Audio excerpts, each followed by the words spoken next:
Hi, welcome to the Alan Rosenberg Show. Today I'm going to start a new series called My Most Disappointing Albums. Now, music is subjective. Some people may love these records. For me, they were huge disappointments for various reasons, which I'm going to talk about. But I think an honest assessment, none of these albums would stand as landmarks or particularly good recordings for these artists.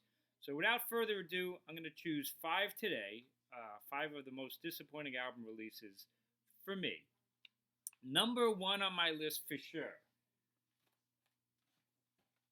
The Who. Now I have done two full-length videos of The Who. I am a huge Who fan. I did a video of what I think is probably the greatest album run, which was like Who Sell Out, Tommy, Live at Leeds, Who's Next, and Quadrophenia. I don't think it gets much better than that. I'm a huge Who fan. But in 2006, after waiting 24 years for The Who to release a new album, they finally released this one, Endless Wire. And not only was I disappointed, I think it's the angriest I ever got for a new release. Now, of course, Keith Moon had died years before, and then they released Face Dances, and then they released It's Hard. I actually like these albums, so I'm not being a stickler for the old classic days. It's Hard and Face Dances are good records. It still sounded like The Who. John Entwistle, who's obviously a huge key component of the band's sound, was still there. And Kenny Jones is a fine drummer, doesn't play anything like Keith Moon. And these albums have a very different sound than the classic Who albums. But they still are good. There's a lot of good songs on these things. And it still sounds like The Who, but The Who with a timekeeper as opposed to Keith Moon playing around the set. 24 years after It's Hard, they release Endless Wire. And to me, this album is just an inconsistent, anemic, very poorly produced, poor sounding, lame record.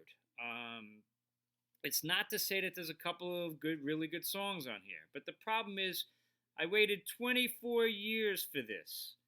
24 years to release Endless Wire that kind of sounds like Pete Townsend solo, and I love Pete Townsend solo, but not particularly good Pete Townsend solo, and Daltrey adding his vocals on it, and where's the drums? It doesn't sound like The Who playing because Joe Entwistle's not on it, and it doesn't even sound like a live band playing together like Face Dances, and It's Hard. And you know what? Zach Starkey is not on there. Now, Zach Starkey was playing the drums for the band at that time, but at that time when Townsend was doing this record, he was committed to touring with Oasis.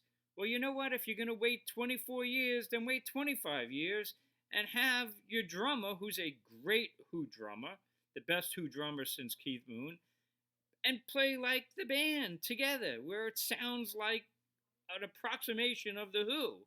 Because The Who live today still sounds great. This is just an anemic, disappointing record. Is there a couple of good songs on there? Sure. Is there some horrendous songs on there? Yeah, try listening to In the Ether. Painful, no offense to Roger Daltrey. Yeah, it's got the Wire and Glass mini opera with these short, in some cases, fragments of songs. We Got a Hit, terrible. I mean, it ends with Tea in Theater, which is supposed to be this really dramatic, beautiful way to end the album. They did play it live at the end. I don't know. To me, it was just okay. A little bit even on the corny side. I did think A Man in a Purple Dress is a really powerful song. But that's like solo Townsend to me. Of course, they came back many, many years later with this album, which is a much better record, but still kind of sounds like Townsend doing the sing in the studio, send the tape to Daltrey to sing. It just doesn't really sound like The Who playing together, and I'm sorry for that. All right, let's keep going. I'm a really big fan of Yes. I haven't done a video yet on their run, but my God, you talk about like the Yes album and Fragile and Close to the Edge and Yes songs. What an amazing run. Then the band has some trouble. Rick Wakeman leaves.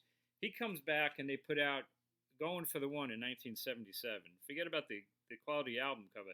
This is one of the greatest progressive rock albums of all time and one of the greatest Yes albums. It's a perfect album. Amazing. Rick Wakeman had come back to the fold after Relayer.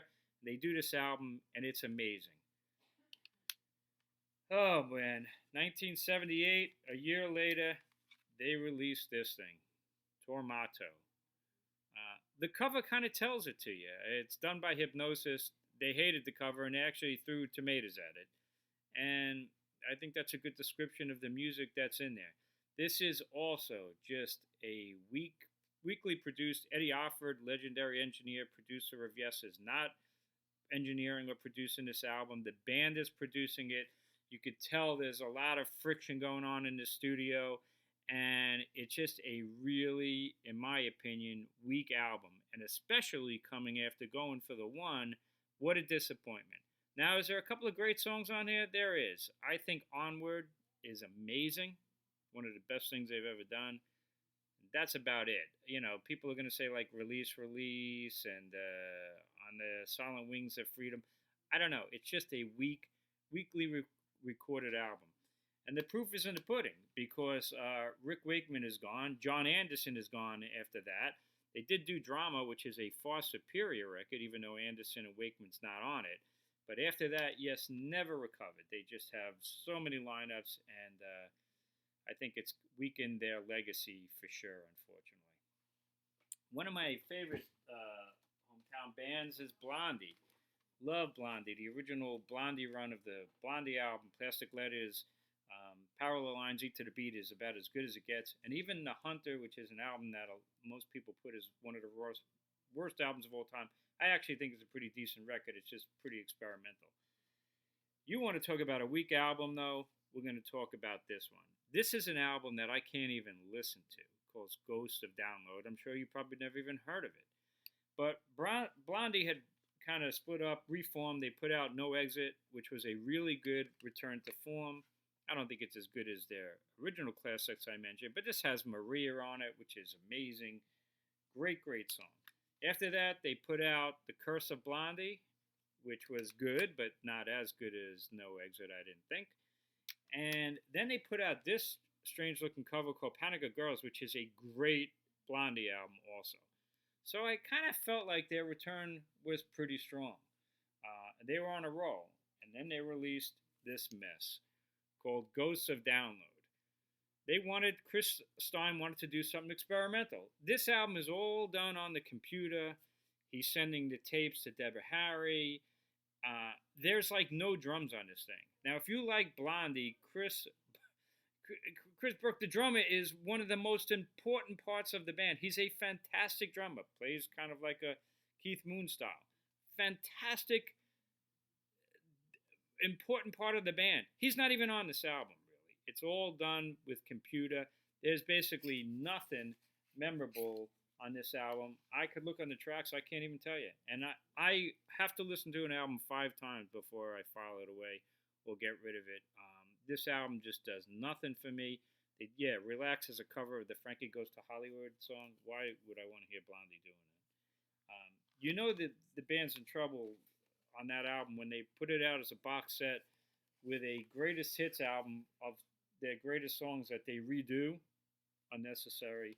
It did come with a really great DVD live from CBGB's in '77. So this is worth the price of admission. But that album, ugh. All right, let's keep going. I'm a huge Bob Dylan fan. I did a video of my Bob Dylan collection, which is now close to 100 albums. Dylan's had an up and down career as far as the quality of his albums, but he was on a major role.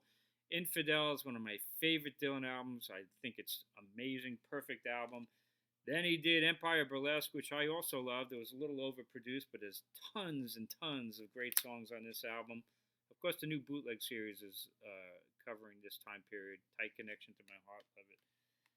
Then he starts losing track. He does Knocked Out, Loaded, which was really not very good. Then he did Down in the Groove, not very good, but it's got Silvio with the Grateful Dead. That's kind of cool. But then he comes back and he puts out Oh Mercy. Great, great album. Produced by Daniel Lanois. Phenomenal album. He's back in peak form, and you're like, great.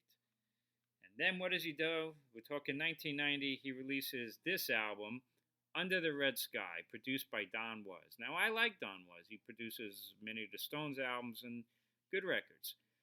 But this album, boy, this album hit me at that time after Oh Mercy. I was like, what is this? The songs are kind of like almost like nursery rhymes.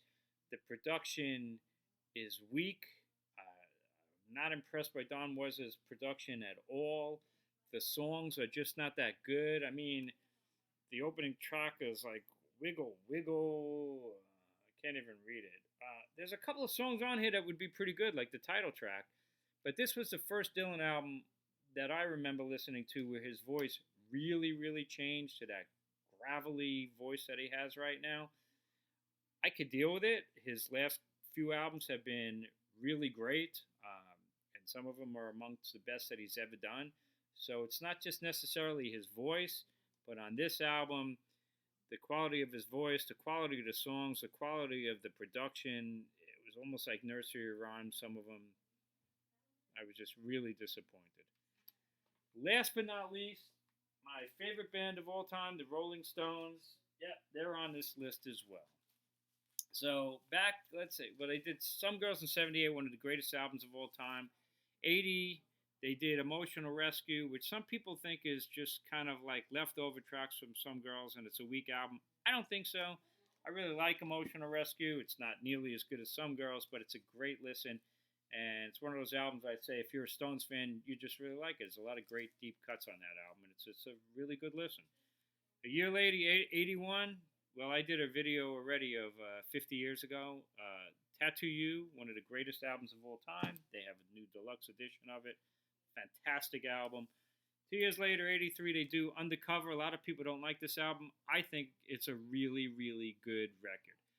If you're not a Stones fan, it's not the album that I would direct you to. But if you're a Stones fan, it's a really good listen. I put this album on fairly regularly. '83.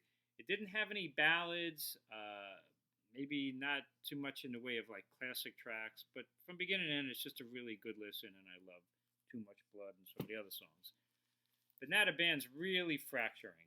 Keith Richards calls it World War III. Mick and Keith are at their lowest ebb. And Jagger had put out She's the Boss a year before, so maybe he's focusing on his solo career. And in 1986, they released Dirty Work. Well, first of all, you knew you were in trouble by the cover, and here as it is on CD. I mean, what kind of album cover is this for a Rolling Stones cover? Dayglow, 80s, sitting around on a couch. They just don't look happy. And the original single, the first single, was Harlem Shuffle, which is fine. It was a hit, really good video. But it's a cover. And they basically do a cover of what the song originally sounded like. They make it Stonesy and the production's better. It's a bit more livelier.